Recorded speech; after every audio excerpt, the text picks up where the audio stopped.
Happy everyone CUET UG 2025க்கான official notification நமக்கு என்டிஏலேருந்து ரிலீஸ் ஆயிடுச்சு. நிறைய பேர் அப்ளிகேஷன் ப்ராசஸ் ஸ்டார்ட் பண்ணியிருப்பீங்கன்னு நினைக்கிறேன். இந்த டைம்ல நம்ம சியூடி யூஜி பத்தி நிறைய டீடைல்ஸ் இந்த வீடியோல தெரிஞ்சுக்க போறோம். என்னதான் அப்ளிகேஷன் நம்ம ப்ராசஸ் ஸ்டார்ட் பண்ணியிருந்தாலுமே நம்மள சுத்தி நிறைய டவுட்ஸ் இருக்கும். இந்த எக்ஸாம் பத்தி ரெஜிஸ்ட்ரேஷன்ல ஸ்டார்ட் ஆகி எக்ஸாம் டேட் எப்போ, என்ன மேண்டேட்டரி டாக்குமெண்ட்ஸ், எத்தனை சப்ஜெக்ட் சூஸ் பண்ணணும், இந்த மாதிரி நிறைய டவுட்ஸ் இருக்கும். ஸோ இந்த டவுட்ஸ் எல்லாம் கிளியர் பண்றதுக்காகவே நான் இந்த ஒரு வீடியோல மட்டும் 40 ஸ்லைட்ஸ் உங்களுக்காக ப்ரிப்பேர் பண்ணியிருக்கேன். ஸோ அந்த அளவுக்கு இந்த இன்ஃபர்மேஷன் இந்த வீடியோல இருக்க போகுது. ஸோ சியூடி யூஜிக்கு நீங்க அப்பியர் பண்ண போறீங்கன்னா 2025ல கண்டிப்பா இந்த வீடியோ உங்களுக்கு யூஸ்ஃபுல்லா இருக்கும். ஸோ என் கூட சேர்ந்து நீங்களும் பாருங்க. ஸோ ஃபர்ஸ்ட் சியூடி யூஜினா என்னன்னு தெரியாதவங்களுக்கு ஒரு குயிக் இன்ட்ரடக்ஷன் மாதிரி சொல்லணும்னா, நீங்க 12th முடிச்சுட்டு இன்ஜினியரிங்க்கும் சரி ஆர்எல்ஸ் ஆர்ட்ஸ் நீங்க என்ன கோர்ஸ் அண்டர் கிராஜுவேட்ல பண்றதா இருந்தாலும் சரி, நம்ம சியூடி யூஜி மூலியமா நீங்க சென்ட்ரல் யூனிவர்சிட்டியில மட்டும் இல்லாம ஸ்டேட், பிரைவேட், டீம்டு இந்த மாதிரி நிறைய காலேஜஸ்ல வந்துட்டு உங்களால அட்மிஷன் போட முடியும். ஸோ சியூடினால சென்ட்ரல் யூனிவர்சிட்டி மட்டும் கிடையாது. ஸோ நம்மளோட ஃபர்தர் ஸ்லைட்ஸ்ல வந்து எந்தெந்த காலேஜ்ல நமக்கு அப்ளிகேஷன் போட முடியும்ன்ற சாரி ஜாயின் பண்ற முடியுன்ற டீடைல்ஸ் கூட நம்ம பார்க்கலாம். ஸோ ஃபர்ஸ்ட் இதுக்கான இம்பார்ட்டன்ட் டேட்ஸ் என்னன்னு பார்த்தீங்கன்னா, அப்ளிகேஷன் நமக்கு ஆல்ரெடி ஸ்டார்ட் ஆயிடுச்சு. 1st மார்ச்சே ஓப்பன் ஆயிடுச்சு. 22nd மார்ச் தான் நமக்கு last date for the application form. ஓகேவா? அண்ட் 23rd மார்ச் உங்களுக்கு அப்ளிகேஷன் ஃபீ பண்றதுக்கான லாஸ்ட் டே. பட் யாருமே அது வரைக்கும் தனியா வெயிட் பண்ண வேணாம். எந்த அளவுக்கு நீங்க சீக்கிரம் அப்ளிகேஷன் முடிக்க முடியுதோ அந்த அளவுக்கு நல்லது. அப்போதான் நமக்கு மேக்ஸிமம் சர்வர் எந்த கிளாஷ் ஆகாம இருக்கும். நீங்க லாஸ்ட் டேட்ல போயிட்டு அப்ளிகேஷன் ஃபீஸ் பண்றதா இருந்தாலும் சரி, ஆர் அன்னைக்கு தான் நான் பர்ட்டிகுலர்ஸ் எல்லாமே ஃபில் பண்ண போறது. ஸோ லாஸ்ட் மினிட் ஹிக்கப்ப அவாய்ட் பண்றதுக்கு நீங்க அப்ளிகேஷன் எவ்வளோ சீக்கிரம் கம்ப்ளீட் பண்ண முடியும். நீங்க கம்ப்ளீட் பண்ணி முடிச்சிட்டீங்கன்னா, உங்களோட ஸ்டடீஸ்க்கு நீங்க ஃபோக்கஸ் பண்ணலாம். நெக்ஸ்ட் கரெக்ஷன் விண்டோ நமக்கு ஓப்பன் ஆகும். அந்த கரெக்ஷன் விண்டோலயுமே சில டீடைல்ஸ் நம்மளால எப்பயுமே கரெக்ட் பண்ண முடியாது. ஃபார் எக்ஸாம்பிள் நீங்க சியூடி பிஜி கூட பார்த்தீங்கன்னா, உங்களோட நேம், ஃபாதர் நேம், மதர்ஸ் நேம்லாம் அவங்க கரெக்ட் பண்றதுக்கான ஆப்ஷன் குடுக்கல. அப்படியே குடுத்திருந்தாலும் எய்தர் 1 தான் குடுத்திருந்தாங்க. ஓகேவா? ஸோ அதனால தான் நீங்க அப்ளிகேஷன் பண்ணும்போது எந்த அளவுக்கு கேர்ஃபுல்லா பொறுமையா பண்ண முடியுமோ எல்லா டீடைல்ஸும் உங்க பேரண்ட்ஸ் கிட்ட கூட நீங்க கன்சல்ட் பண்ணிட்டு கரெக்ட்டா ஃபில் பண்ணிட்டீங்கன்னா, நமக்கு கரெக்ஷன் விண்டோ வரப்ப எந்த ஒரு சேஞ்சஸும் பண்ண வேண்டியதா இல்ல. அப்படி இன் கேஸ் பை மிஸ்டேக் நீங்க பண்ணிட்டாலும் ப்ராப்ளம் இல்ல. நமக்கு கரெக்ஷன் விண்டோ 2 நாள் இருக்க போது. 24 மார்ச்லருந்து 26 மார்ச்லருந்து. So don't worry about it. But try to be like clear எந்த மிஸ்டேக்கும் இல்லாம. நெக்ஸ்ட் உங்களுக்கு city intimation, date of examination என்னன்னு பார்த்தீங்கன்னா, 8த் மே தான் சொல்லியிருக்காங்க. 8த் மேலேருந்து 1 ஜூன் வரைக்கும் நடக்கும். அப்போ சிட்டி இன்டிமேஷன் அட்மிட் கார்ட்ல வந்துட்டு ஒரு 1 ஆர் 2 வீக்ஸ் பிஃபோர் தான் நம்ம எக்ஸ்பெக்ட் பண்ணலாம். ஸோ அத பத்தி நீங்க எதுவுமே இப்போதைக்கு வரி பண்ண தேவையில்ல. இப்போதைக்கு நீங்க அட்மிஷன் ஓட ஃபர்ஸ்ட் ஸ்டெப்பா அப்ளிகேஷன்ல மட்டும் ஃபோக்கஸ் பண்ணுங்க. எவ்வளோ சீக்கிரம் முடியுதோ அப்ளிகேஷன் ப்ராசஸ் கம்ப்ளீட் பண்ணிடுங்க. நெக்ஸ்ட் அப்ளிகேஷன் ஃபீ என்னன்னு பார்த்தீங்கன்னா, மொத்தமா ஒரு பெர்சன் வரைக்கும் அந்த 5 சப்ஜெக்ட் வரைக்கும் இதில சூஸ் பண்ணலாம். ஓகேவா? ஓவரால் அதில நீங்க ஃபர்ஸ்ட் 3 சப்ஜெக்ட் சூஸ் பண்றதுக்கு ஓகே. இப்போ ஃபார் எக்ஸாம்பிள் ஒரு பெர்சன் வந்துட்டு அப்ளிகேஷன் போடுறாங்கன்னு வச்சுக்கோங்களேன். நீங்க அப்ளிகேஷன் போடுறப்பயே நீங்க ஜெனரல் கேட்டகரியா இருந்தா மினிமம் ₹1000 ஓகே. நீங்க ஒரு சப்ஜெக்ட் சூஸ் பண்ணாலும் நீங்க ₹1000 பே பண்ணணும். 2 சப்ஜெக்ட் சூஸ் பண்ணாலும் ₹1000 பே பண்ணணும். 3 சப்ஜெக்ட் சூஸ் பண்ணாலுமே ₹1000 பே பண்ணணும். ஸோ இதுதான் அதோட அண்டர்ஸ்டாண்டிங் ஓகேவா? நீங்க சப்போஸ் ஜெனரல் கேட்டகரியில இருந்தீங்கன்னா, ஒரு அப்ளிகேஷனுக்கு நீங்க ₹1000 பே பண்ணுவீங்க. அதுல நீங்க மேக்ஸிமம் 3 சப்ஜெக்ட் வரைக்கும் பே பண்ணலாம். ஐ மீன் சூஸ் பண்ணலாம். ஓகேவா? ஸோ நீங்க சப்போஸ் ஓபிசி, என்சிஎல்லா இருந்தா 900 பே பண்ற மாரி இருக்கும். SC, ST or PWD or 3 ஜெண்டர்ல இருந்தீங்கன்னா 800 பே பண்ற மாரி இருக்கும். ஸோ நீங்க ஒரு அப்ளிகேஷன் நீங்க போடுறப்போ 800 நீங்க பே பண்றீங்கல்ல. ஸோ அப்ப நீங்க ஒரு சப்ஜெக்ட் எடுக்காம மேக்ஸிமம் 3 சப்ஜெக்ட் வரைக்கும் உங்களால எடுக்க முடியும். ஓகேவா? நீங்க 3 சப்ஜெக்ட் எடுத்தாலும் 800 தான் பே பண்ண போறீங்க. 1 எடுத்தாலும் 800 தான். அதனால என்னோட ஒப்பீனியன் என்னன்னா, ட்ரை டூ செலக்ட் அட்லீஸ்ட் 2 ஆர் 3 சப்ஜெக்ட். ஓகே. சப்போஸ் நம்ம ஒரு சப்ஜெக்ட்ல மார்க் கம்மியாகி நம்ம நெனச்ச காலேஜ் கிடைக்காட்டியும், மீதி சப்ஜெக்ட்ல நம்ம மார்க் வந்துச்சுன்னா, அந்த காலேஜ்ல நம்ம ஜாயின் பண்ணலாம்ல. ஸோ எப்பயுமே வேற வேற ஆப்ஷன் வச்சுக்க ட்ரை பண்ணுங்க. மேண்டட்டரியா நான் சொல்லல. பட் நீங்க 1 சூஸ் பண்ணாலும், 3 சூஸ் பண்ணாலும் அதே காசு தான் நீங்க கட்ட போறீங்க. அதனால 2, 3 சப்ஜெக்ட் வந்து சூஸ் பண்ணிக்கோங்க. ஓகேவா? இப்ப 3 சப்ஜெக்ட் வரைக்கும் நீங்க சூஸ் பண்ணலாமா? இது இல்லாம அடிஷனலா நீங்க எவ்ளோ சப்ஜெக்ட் சூஸ் பண்றீங்களோ, அதுக்கு இந்த அமௌண்ட் பே பண்ணணும். ஓகே. ஸோ அடிஷனலாவுமே நீங்க 2 தான் சூஸ் பண்ண முடியும். பிகாஸ் இன் டோட்டல் மொத்தமா 5 சப்ஜெக்ட் தான் உங்களால சூஸ் பண்ண முடியும். அது வந்து நான் ஃபர்தர் ஸ்லைட்ஸ்ல வந்துட்டு சொல்றேன். ஸோ அதுல மினிமம் 3க்கு இந்த ஃபர்ஸ்ட் இருக்க அமௌண்ட். ஓகே. பிகாஸ் சில பேருக்கு வந்து கன்ஃப்யூஸ் ஆயிடும். நான் 1 சூஸ் பண்ணாலே 800 பே பண்ணுமான்னு. அதனால தான் இவ்ளோ கிளியரா சொல்றேன்.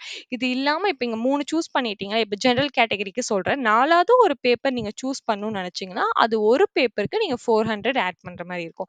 இன்னொரு பேப்பர் குடுத்தீங்கன்னா 800 ஆகிடும். ஓகேவா? ஸோ இதுதான் அப்ளிகேஷன் ஃபீ ஸ்ட்ரக்சர். நெக்ஸ்ட் டோட்டல் சப்ஜெக்ட் உங்களுக்கு மொத்தமா எவ்வளோ இருக்குன்னு பார்த்தீங்கன்னா 37 சப்ஜெக்ட்ஸ் இருக்கு. அதில் 13 வந்து உங்களோட language paper Tamil or any specific languages ஓகேவா. 23 வந்து domain specific subject maths science biology like whatever it is. And ஒரே ஒரு பேப்பர் வந்துட்டு ஜென்ரல் ஆப்டிடியூட்கான paper. Okay so 13 is for language, 23 is for domain specific, 1 வந்துட்டு general aptitude. ஸோ இப்போ இதில் எந்த பேப்பர் நீங்கள் செலக்ட் பண்ணணும் எந்த காலேஜ்க்கு அதெல்லாம் எலிஜிபிள்ன்றது ஒரு ஒரு சப்ஜெக்ட்டுக்கு பொறுத்துமே மாறும். ஓகேவா. நெக்ஸ்ட் நம்ம ஆல்ரெடி பார்த்துருந்தோம் இங்கே 13 லாங்குவேஜஸ் இருக்குன்னா அந்த 13 லாங்குவேஜ் என்னென்னு பார்த்தீங்கன்னா இங்கே கொடுத்துருக்காங்கல்ல இங்கிலீஷ் ஹிந்தி அசாமே பெங்காலி குஜராத்தி கன்னடா இந்த மாதிரி நமக்கு வந்து 13 லாங்குவேஜஸ் இருக்கு.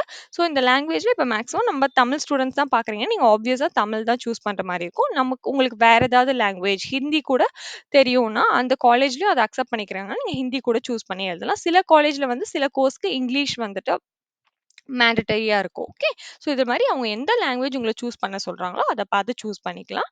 நெக்ஸ்ட் நமக்கு டொமைன் சப்ஜெக்ட் வந்து 23 இருக்குன்னு பார்த்தோம்ல. ஸோ இதெல்லாம் தான் வந்து டொமைன் ஸ்பெசிஃபிக் சப்ஜெக்ட்னு சொல்லுவாங்க.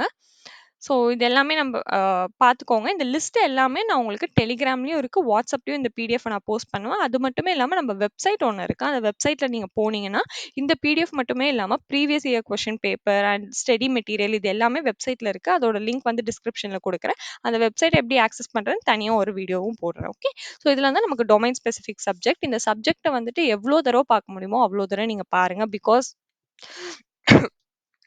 சில பேர் வந்துட்டு கிளியரா வந்துட்டு சப்ஜெக்ட் பார்க்க மாட்டீங்க என்னென்ன இருக்கு நீங்க பார்க்கும்போது தான் ஓகே எனக்கு இதுலயுமே இன்ட்ரெஸ்ட் இருக்கா அப்படின்னு உங்களுக்கு ஒரு ஐடியா வரும். ஓகேவா. ஸோ 2 3 தடவை என்னென்ன சப்ஜெக்ட்ஸ் அவைலபிளா இருக்கு நீங்க பார்த்தா தான் அதை வச்சு நம்ம என்ன சூஸ் பண்ணலாம் எந்த மாதிரி டிஃப்ரெண்ட் கோர்ஸ் பண்ணலாம்னு உங்களுக்கு ஒரு ஐடியா வரும். ஸோ சப்ஜெக்ட் லிஸ்ட்டை நீங்க நல்லாவே பார்த்துக்கோங்க.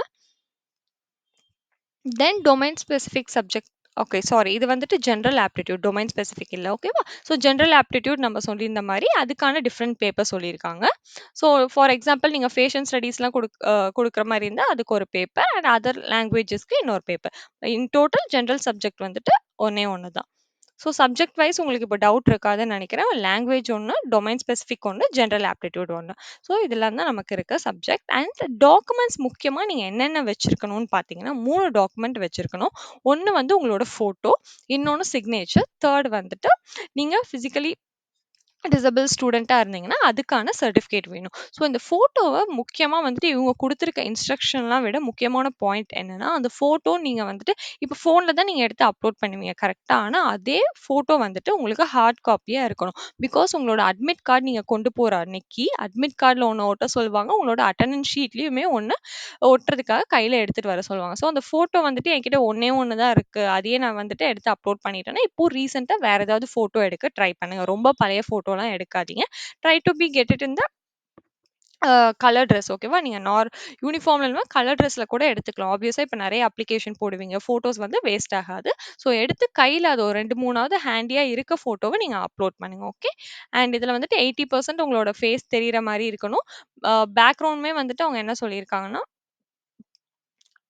ஒயிட் பேக்ரவுண்ட்ல இருக்க மாதிரி சொல்லியிருக்காங்க. அண்ட் ஃபோட்டோவோட சைஸ் இந்த சைஸ்லாம் நீங்கள் முன்னாடியே பார்த்து சேவ் பண்ணி வச்சுக்கோங்க. ஓகே அப்போ தான் அப்ளை பண்ணுறப்ப நமக்கு எரர் காட்டாது. அந்த டைமில் உங்களுக்கு தேவையில்லாத டென்ஷன் ஆகாமல் இருக்கும். ஸோ 10 KB to 200 KB தான் வந்து ஃபோட்டோஸ் இருக்கணும். ஸோ இதுக்கே வந்து சைஸ் கம்ப்ரஸர் இந்த மாதிரி நிறைய ஆப்லாம் வந்துருச்சு. உங்களுக்கு ஃபோட்டோ சைஸ் பெருசாக இருந்துச்சுன்னா அதில் ஆன்லைனில் போட்டிங்கன்னா உடனே வந்துட்டு சைஸ் சின்னதாயிடும். ஓகே தென் ஃபோட்டோகிராஃப் வந்துட்டு எப்படி நேம் அதுக்குமே நமக்கு வந்துட்டு பார்க்கணும். Photo and in JPEG format. Okay so photograph name should be named as உங்களோட இந்த ஃபோட்டோ இந்த ஃபார்மேட்டில் நேம் பண்ணி ஜேபிஜி ஆர் ஜேபிஇஜே ஃபார்மேட்டில் இருக்கணும். ஓகே தென் சிக்னேச்சருமே வந்துட்டு ரொம்ப முக்கியம். இங்கே என்ன சிக்னேச்சர் நீங்கள் போட்டு இப்போ அப்ளிகேஷனுக்கு மட்டும் ஒன்று போட்டு ஆன் டைமில் நீங்கள் மாற்றி போடக்கூடாது. நீங்கள் அட்மிட் கார்ட்லையும் அட்டனன்ஸ் ஷீட்லையும் அங்கே இன்விஜிலேட்டர் முன்னாடி போய் சைன் போட சொல்லுவாங்க. ஸோ அந்த டைமில் நீங்கள் மாற்றி போட்டிங்கன்னா அக்செப்ட் பண்ணிக்க மாட்டாங்க. ஸோ சிக்னேச்சர் எல்லாமே கேர்ஃபுல்லாக வந்துட்டு அப்லோட் பண்ணுங்கள். ரெகுலராக நீங்கள் என்ன சிக்னேச்சர் போடுவீங்களோ அதை எடுத்து ஸ்கேன் பண்ணி அப்லோட் பண்ணுங்கள். ஓகே ஸோ உங்களோட சிக்னேச்சருமே எப்படி நேமாக இருக்கணும் first 2 characters of candidates name and சிக்னேச்சர்னு போடணும்னு சொல்லியிருக்காங்க. ஓகே உங்களோட கேண்டிடேட் நேமோட ஃபர்ஸ்ட் 2 கேரக்டர் அதாவது உங்களோட நேம் வந்து அருணான்னு இருந்துச்சுன்னா ஏஆர் அந்த மாதிரி போட்டுட்டு and followed by the signature. இதோட சைஸுமே 10 KB to 50 KB வரைக்கும் இருக்கலாம். அண்ட் நீங்கள் பிடபிள்யூடி கேட்டகரியில் வருவீங்கன்னா உங்களுக்கான சர்டிஃபிகேட்டுமே எப்படி நேம் பண்ணணும் அண்ட் அதோட ஃபார்மேட் என்ன சைஸ் என்னன்னு கொடுத்துருக்காங்க. ஸோ இந்த 3 டாக்குமெண்ட்ஸ் ரொம்பவே மேண்டட்டரி. நீங்கள் அப்ளிகேஷன் ஸ்டார்ட் பண்ணுறதுக்கு முன்னாடி எடுத்து வச்சுக்கோங்க. Next medium. ஸோ மீடியம்னா வந்து நம்ம ஆல்ரெடி 13 இந்தியன் லாங்குவேஜஸ் இருக்குன்னு பார்த்தோம்ல. இவங்களுக்கு வந்துட்டு ஸோ அந்த லாங்குவேஜ்ல எல்லாருமே உங்களுக்கு பேப்பர் இருக்க போது. அதாவது நீங்க எழுத போற கொஸ்டின் பேப்பர் இந்த 13 டிஃபரெண்ட் மீடியம்ல இருக்கும். ஸோ நீங்க எக்ஸாம்க்கு அப்ளை பண்றப்ப அது உங்க எந்த லாங்குவேஜ்ல இருக்கணுமோ அத நீங்க சூஸ் பண்ணிக்கலாம். இங்கிலீஷ் கண்டிப்பா இருக்கும். இங்கிலீஷ் இல்லாம அடிஷனலா ஓகே. ஸோ நான் வந்துட்டு ப்ரீவியஸ் இயர் கொஸ்டின் பேப்பர்லாம் நான் வெப்சைட்ல இருக்குன்னு சொன்னேன்ல. ஸோ அதுல நான் வந்து சில ஃபார்மேட் குடுத்துருக்கேன். ஸோ அதுல போய் பார்த்தாலே உங்களுக்கு புரியும். இல்லன்னா ப்ரீவியஸ் இயர் கொஸ்டின் பேப்பருக்கு நான் தனி வீடியோவும் போடுறேன். ஒரு கொஸ்டின் பேப்பர் எடுத்துட்டீங்கன்னா, அதுல இங்கிலீஷ்ல இருக்கும், ஹிந்தில இருக்கும். வேற நீங்க சப்போஸ் தமிழ் சூஸ் பண்றீங்கன்னா, இங்கிலீஷ் அண்ட் தமிழ்ல இருக்கும். பெங்காலி சூஸ் பண்றீங்கன்னா, இங்கிலீஷ் அண்ட் பெங்காலி இந்த மாரி டிஃபரெண்ட் லாங்குவேஜஸ்ல இருக்கும். அதுதான் மீடியம்னு சொல்வாங்க. ஸோ நீங்க எக்ஸாம் பேப்பர் அப்ளிகேஷன் ப்ராசஸ் அப்ப கரெக்ட்டா உங்களோட மீடியம நீங்க சூஸ் பண்ணிக்கோங்க. ஓகே. இப்ப வந்துட்டு நம்ப சப்ஜெக்ட் என்னன்னு பார்த்தாச்சு. என்ன மீடியம்ல இருக்கும்னு பார்த்தாச்சு. ஸோ இதுக்கு என்ன சிலபஸ் அப்படின்னு பார்த்தீங்கன்னா, லாங்குவேஜ் சப்ஜெக்ட்ஸ் ஃபர்ஸ்ட்டு பார்த்தோம்ல. அந்த லாங்குவேஜ் சப்ஜெக்ட்ல உங்களுக்கு எந்த மாரி கொஸ்டின்ஸ் இருக்கும்னு பார்த்தீங்கன்னா, ரீடிங் காம்ப்ரிஹென்ஷன் இருக்கும். So based on the different types of passage, factual, literary or narrative and literary aptitude and vocabulary. So இதெல்லாம் தான் உங்களுக்கு லாங்குவேஜ்ல டெஸ்ட் பண்ணுவாங்க. நீங்க எந்த சப்ஜெக்ட் எடுத்தாலும் தமிழ் எடுத்தா மட்டும் தான் இது கிடையாது. இங்கிலீஷ்க்கு மட்டும் கிடையாது. ஹிந்தி, பெங்காலி, குஜராத்தி எது எடுத்தாலுமே இது எல்லாமே லாங்குவேஜ்க்கு காமனான question paper type. Okay. So இதுதான் உங்களோட syllabus. Next domain subject. So domain subject நம்ம என்சிஆர்டி தான் ஃபர்ஸ்ட் கைடு. ஓகேவா? ஸோ என்சிஆர்டி புக்ஸ் எல்லாமே கூட நம்ம வெப்சைட்ல நான் அப்லோட் பண்ணியிருக்கேன். என்சிஆர்டியுமே இல்லாம சில என்ன சொல்றது? ப்ரீவியஸ் இயர் கொஸ்டின் பேங்க் வந்து நீங்க பிராக்டிஸ் பண்ற மாரி இருக்கும். என்சிஆர்டி நல்லா படிங்க. அது இல்லாம எக்ஸ்ட்ரா சிலபஸ் உங்களால வாங்கி படிக்க முடிஞ்சாலும் ஓகே. அதுக்கான பிடிஎஃப்மே நம்ம குடுக்குறோம். அது இல்லாம நீங்க வந்து ப்ரீவியஸ் இயர் கொஸ்டின் பேங்க் இப்பவே வாங்கி சால்வ் பண்ண ஆரம்பிச்சீங்கன்னா, நீங்க நல்ல மார்க் எடுக்க முடியும். லாஸ்ட் டைம்ல உட்காந்து நீங்க ப்ரீவியஸ் இயர் கொஸ்டின் பேப்பர் பார்க்கிறத விட, ஒரு ஒரு கொஸ்டின் ஒரு சப்ஜெக்ட் நீங்க படிக்கிறீங்கன்னா, உடனே நீங்க ப்ரீவியஸ் இயர் கொஸ்டின் பேப்பரோ, ஆர் கொஸ்டின் பேங்கோ சால்வ் பண்றப்ப உங்களுக்கு ஈஸியா இருக்கும். ஸோ அதோட லிங்க் ஏதாவது வேணா டிஸ்கிரிப்ஷன்ல செக் பண்ணிக்கோங்க. ஸோ டொமைன் சப்ஜெக்ட்க்கு மெயினா நீங்க என்சிஆர்டி முடிச்சுட்டு நெக்ஸ்ட் போங்க. Then general aptitude. Okay. General ஆப்டிட்யூட்ல நமக்கு என்னலாம் கேட்க போறாங்கன்னா, ஜெனரல் நாலேட்ஜ் டெஸ்ட் பண்ணுவாங்க. கரண்ட் அஃபேர்ஸ் டெஸ்ட் பண்ணுவாங்க. உங்களுக்கு general mental ability, numerical ability, quantitative reasoning. அந்த குவான்டிடேட்டிவ் ரீசனிங்ல வந்துட்டு அவங்களே சொல்லியிருக்காங்க. Simple application of basic mathematical concept, arithmetic or algebra. So இந்த மாதிரி விஷயம் தான் உங்களுக்கு ஜெனரல் ஆப்டிட்யூட்ல இருக்க போகுது. நார்மலாவே நீங்க எழுதியிருப்பீங்கல்ல. ஆப்டிட்யூட் டெஸ்ட்லாம் இவ்ளோ ஸ்கூல்ல. ஸோ அந்த மாரி தான் இருக்கும். அதுக்குமே நீங்க கொஞ்சம் அ ப்ரிப்பேர் பண்ணுங்க. அதுக்கான புக் வந்துட்டு ரொம்ப ஃபேமஸான புக் எல்லாமே நான் ஆல்ரெடி வெப்சைட்ல இருக்கு. ஓகேவா? நீங்க பிடிஎஃப் பிகாஸ் அது வெளில வாங்குனா காஸ்ட்லியா இருக்கும். ஸோ ஃப்ரீ பிடிஎஃப்பே நான் டிஸ்கிரிப்ஷன்ல குடுத்துருக்கேன். அத வெப்சைட்ல போயிட்டு சியூஇடிக்கான புக் ஸ்டடி மெட்டீரியல் இருக்கும். நீங்க அதுல போய் பார்த்தாலே இந்த ஜெனரல் ஆப்டிட்யூட்க்கான புக்ஸ் எல்லாம் நான் அப்லோட் பண்ணியிருக்கேன். ஸோ நீங்க டைம் வேஸ்ட் பண்ணாம ரொம்ப காஸ்ட்லியா இருக்கேன்னு வாங்கி படிக்காம இருக்காதீங்க. அந்த புக்லாம் பிடிஎஃபாவே அவைலபிளா இருக்கு. ஸோ நீங்க இப்பவே படிக்க ஸ்டார்ட் பண்ணிடுங்க. ஸோ சிலபஸ்மே இப்போ கிளியர்ன்னு நெனைக்கிறேன். என்னென்ன லாங்குவேஜ் அது சிலபஸ்லாம் பார்த்தாச்சு. நான் ஆல்ரெடி சொன்ன மாரி ஸ்டடி மெட்டீரியல் நான் ஒண்ணு ஒண்ணா வெப்சைட்ல அப்லோட் பண்ண ட்ரை பண்ணிட்டு இருக்கேன். அங்கங்க தேடி தான் கொஞ்சம் அப்லோட் பண்ண வேண்டியதா இருக்கு. ஆனா ஜெனரல் ஆப்டிட்யூட்க்கான மெயின் ஸ்டடி மெட்டீரியல்லாம் நம்மளோட வெப்சைட்ல இருக்கு. ஸோ இப்பவே நீங்க வந்துட்டு போய் பார்த்துக்கலாம். Next choice of test paper. நம்ம ஆல்ரெடி சொல்லியிருந்தோம்ல, ஒருத்தர் வந்து 5 டெஸ்ட் பேப்பர் வரைக்கும் சூஸ் பண்ணலாம்னு. அத தான் இங்க நான் போட்டிருக்கேன். So candidates may choose up to maximum of 5 subjects including the language and general aptitude. So இதுக்கு வந்துட்டு என்ன சொல்றாங்கன்னா, மொத்தம் நமக்கு 3 டைப் ஆஃப் பேப்பர் பார்த்தோம். லாங்குவேஜ் ஒண்ணு, டொமைன் சப்ஜெக்ட் ஒண்ணு அண்ட் ஜெனரல் ஆப்டிட்யூட் பார்த்தோம்ல. இந்த 3 டைப் ஆஃப் பேப்பர்ல மொத்தமாவே நீங்க சேர்த்து 5 சப்ஜெக்ட் தான் சூஸ் பண்ண முடியும். ஓகே. இந்த 5ன்னு அவங்க சொல்றது நீங்க லாங்குவேஜ், ஜெனரல் ஆப்டிட்யூட் அது இல்லாம டொமைன். ஓகே. எல்லாமே சேர்த்து தான் 5. ஓகே. ஸோ நீங்க வந்துட்டு இந்த 5 பேப்பர் வந்து டொமைன் பேப்பர். அது இல்லாம எக்ஸ்ட்ரா லாங்குவேஜ் அண்ட் ஜெனரல் ஆப்டிட்யூட்னு கன்ஃப்யூஸ் பண்ணிக்காதீங்க. அதுக்காக தான் அவங்க கிளியரா சொல்லிட்டாங்க. Okay. So candidates may choose up to maximum of 5. Maximum நீங்க 5 பேப்பர் தான் சூஸ் பண்ண முடியும். அந்த 5 paper which is included with your language and general aptitude. So கிளியரா? ஸோ நீங்க ஒரு லாங்குவேஜ் எடுக்கிறீங்க, ஒரு ஜெனரல் ஆப்டிட்யூட் எடுக்கிறீங்கன்னா, அது இல்லாம உங்களால 3 டொமைன் எடுக்க முடியும். அந்த மாரி தான் இங்க அர்த்தம். ஸோ நீங்க என்னென்ன சப்ஜெக்ட் எடுக்கணும், அதெல்லாம் வந்துட்டு ஒரு ஒரு யூனிவர்சிட்டிக்காக நீங்க எடுக்க போற கோர்ஸ்க்காக அதுல என்ன எலிஜிபிலிட்டி குடுத்துருக்காங்களோ அதுதான். ஓகே. இப்ப நீங்க மேத்ஸ் எடுக்க போறீங்கன்னா, சில காலேஜ்ல மேபி லாங்குவேஜ் பேப்பர் ஆப்ஷனலா இருக்கலாம். சில காலேஜ்ல லாங்குவேஜ் பேப்பர் மேண்டட்டரியா இருக்கலாம். ஒரு எக்ஸாம்ப்ள்க்கு சொல்றேன். ஸோ நீங்க நீங்க எந்த காலேஜ்ல எடுக்க போறீங்க, அதுக்கு ஜெனரலாவே வந்துட்டு எந்த மாரி கோர்ஸ் வந்துட்டு கேட்கறாங்கன்னு பார்த்து, அத சூஸ் பண்ணி போடுங்க. அது எப்படி பண்றதுன்னும் வந்துட்டு நான் ஃபர்தரா சொல்றேன். Then marking scheme. Okay. So marking scheme என்னன்னா, இதுல முக்கியமா நீங்க நோட் பண்ண வேண்டியது நெகட்டிவ் மார்க் இருக்கு. ஸோ எப்பயுமே எக்ஸாம்ல ஒரு நெகட்டிவ் மார்க் இருக்குன்னா, அந்த எக்ஸாம் நம்ம ரொம்ப கேர்ஃபுல்லா ஹேண்டில் பண்ணணும். பிகாஸ் நீங்க கரெக்ட்டா போட்டதுமே நெகட்டிவ் மார்க்னால போயிடும்.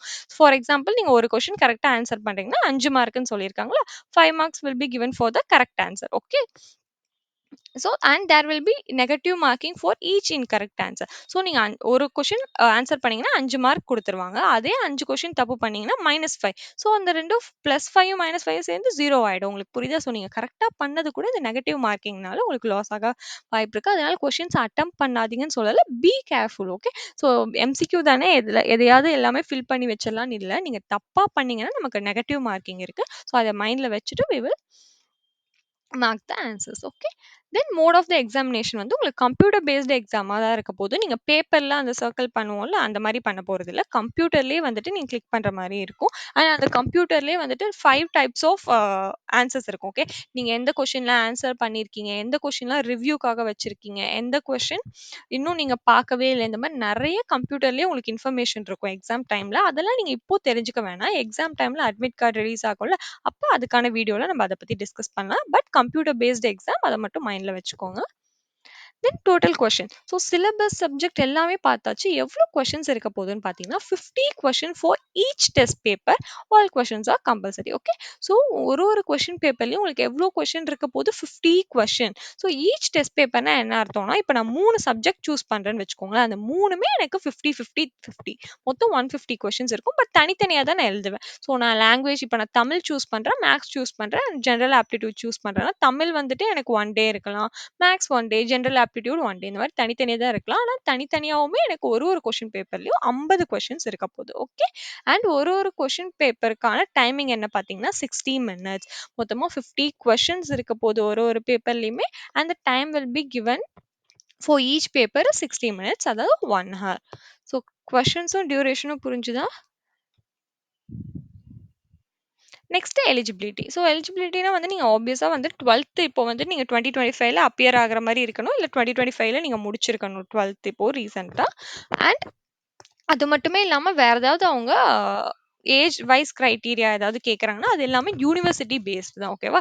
இன் ஜெனரல் வந்துட்டு எந்த ஏஜ் லிமிட்டும் இல்ல. நீங்க 12த் வந்துட்டு இப்போ முடிச்சிருக்கணும்னு போட்டிருக்காங்கல்ல. அது இல்லாம ஸ்பெசிஃபிக்கா நீங்க அப்ளை பண்ண யூனிவர்சிட்டில ஏதாவது உங்களுக்கு ஏஜ் கிரைட்டீரியா இருக்கா? நீங்க பார்த்துட்டு தான் வந்துட்டு அட்மிஷனுக்கு இது பண்ணணும். அதுதான் இங்க கன்வே பண்ணியிருக்காங்க. Next choice of city. Choice of சிட்டினா உங்களோட அப்ளிகேஷன் ப்ராசஸ் அப்பயே உங்களுக்கு தெரியும். சாய்ஸ் ஆஃப் சிட்டின்னு கேட்பாங்க. ஸோ அந்த சாய்ஸ் ஆஃப் சிட்டில நீங்க 4 சிட்டி வரைக்கும் சூஸ் பண்ணலாம். ஓகே. 1 இல்ல 4 சூஸ் பண்ணலாம். நீங்க ஃபர்ஸ்ட் ஆப்ஷன்ல சென்னை சூஸ் பண்றீங்கன்னா, நெக்ஸ்ட் 3த்துல வந்து சென்னை சூஸ் பண்ண முடியாது. வேற ஏதாவது டிஃபரெண்ட் சிட்டி தான் நீங்க தமிழ்நாடுக்குள்ளேயே இல்ல உங்களுக்கு எங்க ஃபீசிபிளா இருக்கோ அத சூஸ் பண்ண முடியும். ஸோ தமிழ்நாட்டிலேயே நமக்கு நெறைய சிட்டீஸ் இருக்கு. ஓகே. ஸோ இவங்களே சொல்ற மாரி தான் மேக்ஸிமம் வந்து நீங்க ஃபர்ஸ்ட் ப்ரிஃபரன்ஸா குடுக்குறீங்கல்ல, அந்த சிட்டிய தான் புக் பண்ண ட்ரை பண்ணுவாங்க உங்களுக்கு எக்ஸாம் ஸ்லாட்டுக்கு. பட் இன்கேஸ் கிடைக்கலனா 2ண்ட் ஆர் 3ர்ட்லருந்து எடுப்பாங்க. ஸோ உங்களுக்கு டிஸ்டன்ஸ் எது பக்கத்துல இருக்கு, அங்க போய் ஸ்டே பண்ணி உங்களுக்கு போறதுக்கு எது கரெக்ட்டா இருக்கும்னு பார்த்து அந்த 4 சிட்டியுமே கரெக்ட்டா சூஸ் பண்ணுங்க. Then syllabus. Okay. I am sorry. இது வந்துட்டு யூனிவர்சிட்டியோட கவுண்ட். ஓகே. ஆல்ரெடி நம்ம பார்த்திருந்தோம். Central university. ஸோ நெக்ஸ்ட் நம்ம பார்க்க போறது university details. Okay. So already பார்த்த மாரி இந்த எக்ஸாம் வந்து மெயினா சென்ட்ரல் யூனிவர்சிட்டிக்கு. அது இல்லாமயே நான் இங்க குடுத்துருக்கேன் பார்த்தீங்களா லிஸ்ட். நீங்க வெறும் சென்ட்ரல் யூனிவர்சிட்டில மட்டும் தான் இந்த சியூஇடி வச்சு ஜாயின் பண்ண முடியும்னு கிடையாது. அது இல்லாம state university, deemed university, private university and even other government institutions are applicable for this exam. Okay. So அதோட கவுண்ட் எல்லாமே நான் இங்க குடுத்துருக்கேன். சென்ட்ரல் யூனிவர்சிட்டி மட்டுமே நமக்கு 46 இருக்கு இந்த எக்ஸாம் மூலியமா ஜாயின் பண்றதுக்கு. ஸ்டேட் யூனிவர்சிட்டிஸ் ஆஃப் 42, டீம்ட் யூனிவர்சிட்டில 34 இருக்கு. பிரைவேட் யூனிவர்சிட்டி 165 இருக்கு. And other government institution 10. Okay. So இதெல்லாம் தான் டோட்டல் நம்பர் ஆஃப் யூனிவர்சிட்டி. இப்போ அவங்க குடுத்திருக்க லிஸ்ட் வரைக்கும் இதுதான் total number of university. There can be any changes ஃபர்தரா. ஆனா இப்போதைக்கு நீங்க சியூஇடி யூஜி எக்ஸாம் வழியா இவங்க குடுத்திருக்க எந்த யூனிவர்சிட்டில போய் ஜாயின் பண்ணலாம். இஃப் இன் கேஸ் நீங்க அவங்க கேட்கிற கட் ஆஃப் வச்சிருந்தா. இப்போ நம்ம அந்த சென்ட்ரல் யூனிவர்சிட்டிஸ் பார்த்தோம்ல, அதுல என்னென்ன யூனிவர்சிட்டிஸ் வருதுன்னு குயிக்கா பார்த்துடலாம். ஸோ இந்த லிஸ்ட் எல்லாமே நான் ஆல்ரெடி சொன்ன மாரி டெலிகிராம்லயும் இருக்கு, வாட்ஸ்அப்லயும் இருக்கு, ஈவன் இந்த டிஸ்கிரிப்ஷன்ல குடுத்திருக்க வெப்சைட்லயும் இருக்கு. ஸோ நீங்க அதுல எல்லாமே ஜாயின் பண்ணிட்டீங்கன்னா, இந்த லிஸ்ட் எல்லாமே உங்களுக்கு ஈஸியா கிடைச்சிரும். நீங்க பார்க்கறதுக்கு உங்களுக்கும் ஃபீசிபிளா இருக்கும். ஸோ ஃபர்ஸ்ட் வந்து சென்ட்ரல் யூனிவர்சிட்டி பார்த்த மாரி அலிகார் முஸ்லிம் யூனிவர்சிட்டி, அஸ்ஸாம் இந்த மாரி நெறைய யூனிவர்சிட்டீஸ் வந்து நமக்கு இருக்கு. இது எல்லாமே சென்ட்ரல் யூனிவர்சிட்டி தான். ஸோ இதில நம்ப மெயினா ஃபோக்கஸ் பண்ண வேண்டியது நம்ம central university of Tamil Nadu. So தமிழ்நாட்ல இருக்க ஒரு சென்ட்ரல் யூனிவர்சிட்டி. ஸோ இந்த லைன் நம்பர் 20ல இருக்கு பார்த்தீங்களா? So central university of Tamil Nadu. இது எல்லாமே நான் படிக்க விரும்பல. It will take some time. So உங்களுக்கு வேற ஏதாவது ஸ்டேட்ல யூனிவர்சிட்டி தெரிஞ்சுக்கணும்னா, அது வந்து பார்த்துக்கோங்க. ஸோ நியர்பை நமக்கு சென்ட்ரல் யூனிவர்சிட்டி ஆஃப் கேரளா கூட இருக்கு. ஸோ இதுவுமே list of central university.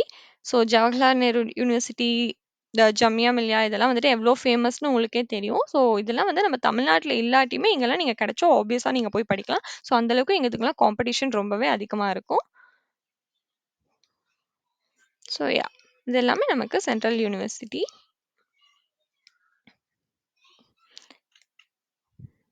So இப்போ சென்ட்ரல் யூனிவர்சிட்டியோட லிஸ்ட் முடிஞ்சிருச்சு. நெக்ஸ்ட்டு ஸ்டேட் யூனிவர்சிட்டி நமக்கு மொத்தமா 42 இருக்கு. எந்தெந்த ஸ்டேட் யூனிவர்சிட்டில நீங்க எலிஜிபிள்னு ஸோ இதில வந்துட்டு பாருங்க. இது எல்லாமே நம்மளுக்கு குடுத்துருக்க ஸ்டேட் யூனிவர்சிட்டி லிஸ்ட்.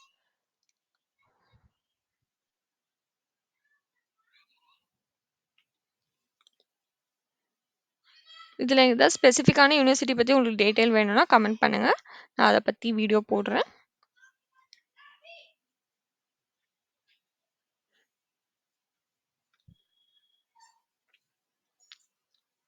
ஸோ நம்ம வந்துட்டு ஆல்ரெடி பார்த்தோம். சென்ட்ரல் பார்த்தோம், ஸ்டேட் பார்த்தோம். இப்போ டீம்டு யூனிவர்சிட்டி லிஸ்ட்டும் நான் உங்களுக்கு குயிக்கா காமிச்சிடுறேன். ஸோ இது எல்லாமே நமக்கு இருக்க டீம்டு யூனிவர்சிட்டி லிஸ்ட். இதில பார்த்தீங்கன்னா, இந்த அவினாஷி லிங்கம் வந்து நம்ம தமிழ்நாடோட இருக்க காலேஜ் தான். இது கோயம்புத்தூர்ல இருக்கு. பட் இது விமென் காலேஜ். ஆக்சுவலி சென்ட்ரல் யூனிவர்சிட்டில பாண்டிச்சேரி யூனிவர்சிட்டியும் இருக்கும். அத நான் உங்களுக்கு மென்ஷன் பண்ண மறந்துட்டேன். பட் அந்த லிஸ்ட்ல இருக்கும். நீங்க போய் பார்த்துக்கலாம். And Meenakshi academy.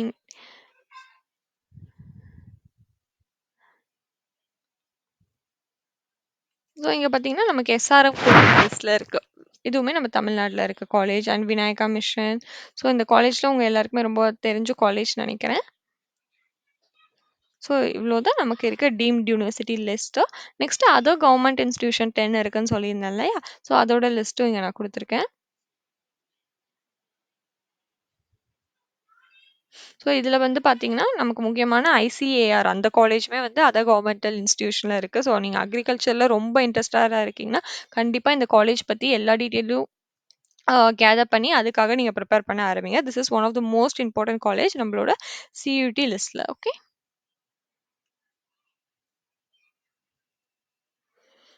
So next நம்ம வந்து பிரைவேட் யூனிவர்சிட்டி பார்க்கலாம். பட் அது 165 இருக்கனால அந்த பிடிஎஃப் லிஸ்ட் ரொம்ப லென்த்தா போகும். நான் அத மட்டும் ஆட் பண்ணல. பிரைவேட் யூனிவர்சிட்டியோட பிடிஎஃப் மட்டும் நான் தனியா டெலிகிராம்ல போஸ்ட் பண்றேன். ஓகே. ஸோ நம்ம அது இல்லாம நம்ம ஸ்டேட் பார்த்தாச்சு. Central, deemed and other institution பார்த்துட்டோம். பிரைவேட் யூனிவர்சிட்டி நான் தனியா குடுக்குறேன். But there are 165 university. So இப்போ இந்த வீடியோல நம்ம வந்துட்டு சியூடிக்கான அப்ளிகேஷன் டேட்ஸ் பார்த்தோம். இம்பார்ட்டன்ட் டாக்குமெண்ட்ஸ் பார்த்தோம். அண்ட் என்ன சிலபஸ், சப்ஜெக்ட்டோட என்னென்ன சப்ஜெக்ட்ஸ் இருக்கு அண்ட் கொஸ்டின் பேப்பர் டைப் என்னன்னு பார்த்தோம். டியூரேஷன் இந்த மாரி நெறைய டவுட்ஸ் உங்களுக்கு வந்து கிளியர் ஆயிருக்கும்னு நெனைக்கிறேன். ஸோ இது இல்லாம உங்களுக்கு சியூடி, யூஜி பத்தி வேற ஏதாவது தெரிஞ்சுக்கணும்னு நெனச்சா கமெண்ட் பண்ணுங்க. ஸோ டெலிகிராம்லயும், வாட்ஸ்அப்லயும் ஜாயின் பண்ணிக்கங்க. இந்த மாரி அப்டேட்ஸ் ஏதாவது வந்தா அதோட எல்லாமே நான் அதில குடுக்க பார்க்குறேன். ஸோ ஒரு அப்ளிகேஷன் ப்ராசஸ் ஸ்டார்ட் பண்ணிருங்க. டிலே பண்ணாதீங்க. Let's see you in the next video. Thank you.